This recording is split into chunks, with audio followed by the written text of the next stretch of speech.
Hi hello, तुमचं सगळ्यांचं स्वागत आहे माझ्या चॅनलमध्ये. मी स्मिता. तर आजच्या दिवसाची सुरुवात झालेली आहे. तर आज आहे संडे. तर आज आम्हाला जायचं होतं बाहेर, पण तेच बाहेर जाण्याचं प्लॅनिंग आमची अचानक ठरलेली.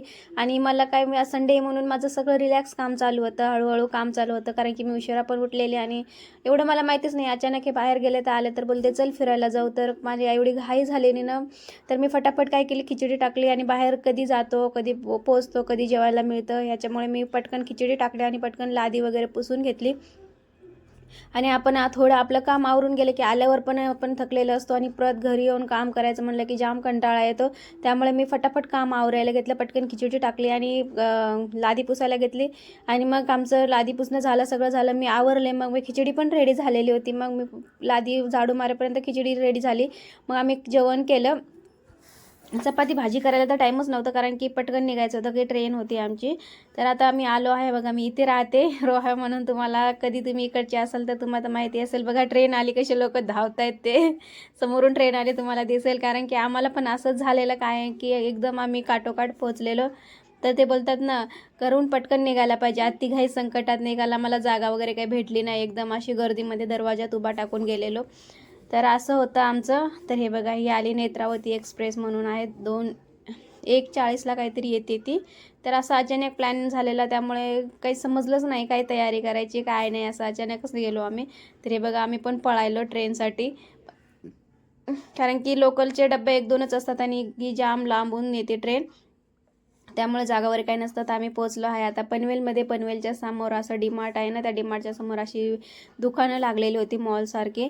म्हणजे मॉल नाही, असं स्टॉल वगैरे लागतात ना तसे लागलेलं. ते तर चिनी मातीचे भांडी होते, मला खूप आवडले. पण घ्यायचं काय नाही हो, पण आणणं खूप कठीण आहे, कारण ते ट्रेनमध्ये एक तर आपल्याला जागा वगैरे नसते आणि घेऊन कसं येणार हा प्रश्न आहे. ते आपण ट्रेनमध्ये चढणार कसं आणि त्याला आतमध्ये घेणार कसं हा प्रश्न आहे, म्हणून मी काही घेतलंच नाही.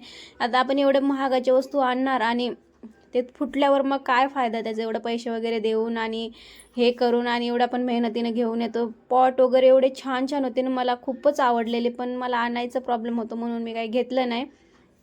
अशी झाले बोले, किती एवढे छान छान होते ना चिनी माटेचे. मला तर असं माझं मन कंट्रोलच होत नव्हतं, घ्यावा घ्यावा घ्यावा. पण काय करणार आता, प्रॉब्लेम तर सांगितलं मी तुम्हाला. चला, असं कधी आपली 4 व्हीलर स्वतःची झाल्यावर मग जाऊ स्पेशली, मग घेऊन येईल. कारण की हा पण हे स्टॉल लागलेले असतात ते काही काही थोडे दिवसासाठीच लागलेले असतात. हे बघा, हे किती मस्त पॉट. हे आहे समोरचे जे पॉट दिसत आहेत ना, ते पॉट घ्यायचे होते मला, फुलाचे फुलदाणी वगैरे. मग आतमध्ये गेले. मग आतमध्ये बांगड्याचं स्टॉल होतं, जयपुरी बांगड्यांचं. तर मी एवढे छान म्हणजे बांगड्या घेतल्या. मी बांगड्या घेतल्या, मला कंट्रोल नाही झालं. मी बोले घेणार म्हणजे घेणार, आता काही हो. तर मी 1000 रुपयाच्या बांगड्या घेतल्या तिथे, जयपुरी प्युअर हँडवर्कच्या, सगळ्या म्हणजे हँडनीच केलेल्या होत्या सगळं. तर मी घेतल्या तिथं 350-400 रुपयाला 2 बांगडे, 3 बांगडे असे, 4 बांगडे असे होते.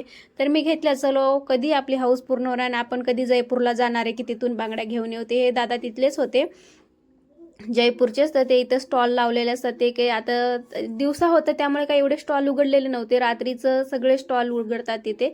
पण आपण बाहेरून येतो तर आपल्याला रात्रीचं तिथं जाणं काही शक्य नाही, आपल्याला ट्रेनचं आपलं आहे म्हणून. आम्ही दिवसा जेवढे स्टॉल उघडे होते तेवढं फिरलं आम्ही. तर हे बघा, किती छान छान असे बांगड्या होत्या आणि मला तर कंट्रोल होत नाही, मी किती घेऊ कसं जायचं. तरी मी 1200-1200च्या बांगड्या घेतल्या तिथे आणि खूपच छान छान होत्या. असं एवढं छानच वाटत होते ना, एकदम हँडवर्कच्या होत्या आणि कितीतरी सुंदर दिसत होत्या, तुम्ही बघू शकताय. आणि तुम्ही जर पनवेलला कुठे राहत असेल, मुंबई वगैरे, तर तुम्ही तिथे विजिट करू शकता. खूपच छान असे बांगड्या आहेत ना ते, आणि प्युअर हँडवर्कच्या आहे. डीमार्टच्या जस्ट समोरच आहे ते, फक्त रस्ता ओलांडायचं काम आहे ते, पनवेलचा जो डीमार्ट आहे ना तिथे. तर हे बघू शकता, मीला तर एवढ्या छान छान बांगड्या होत्या ना, बापरे. मग तिथं झालं, आम्ही डीमार्टमध्ये घुसायच्या आधी पॉपकॉर्न आईस्क्रीम खाऊन घेतो, कारण की आमचे पोरा ऐकतच नाही, पहिले खायला घेतल्याशिवाय डीमार्टमध्ये घुसणारच नाही. कारण की ते जस्ट एंट्रीच्या समोरच पॉपकॉर्न आणि आईस्क्रीमचं सगळं असतं ना, तर मग पोरं देतात ते त्याच्यासाठी.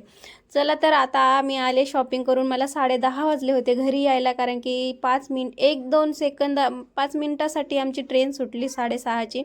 मग आम्ही प्लॅटफॉर्मवरती पोहोचलो आणि ट्रेन सुटली. मग आम्हाला नंतर पण होती 8:30ला ट्रेन, त्यामुळे आम्ही काही एवढी घाई वगैरे नाही केली. सुटली तर सुटली, परत जाता येईल म्हणलं. तर हे बघा, एवढं सामान आणलं आहे मी, जास्त की कपड्यांचाच बाजार करून आणला आणि बॉटल वगैरे घेतल्या पोरांना देऊन. आणि काय बोलतात, नेट्रोला वगैरे हे जे थोडे डिस्काउंटमध्ये वस्तू भेटत होत्या ते घेतल्या आणि कपडे घेतले आणि काचेच्या भरण्या घेतल्या. तर भेटूया पुढच्या व्हिडिओमध्ये. Bye bye.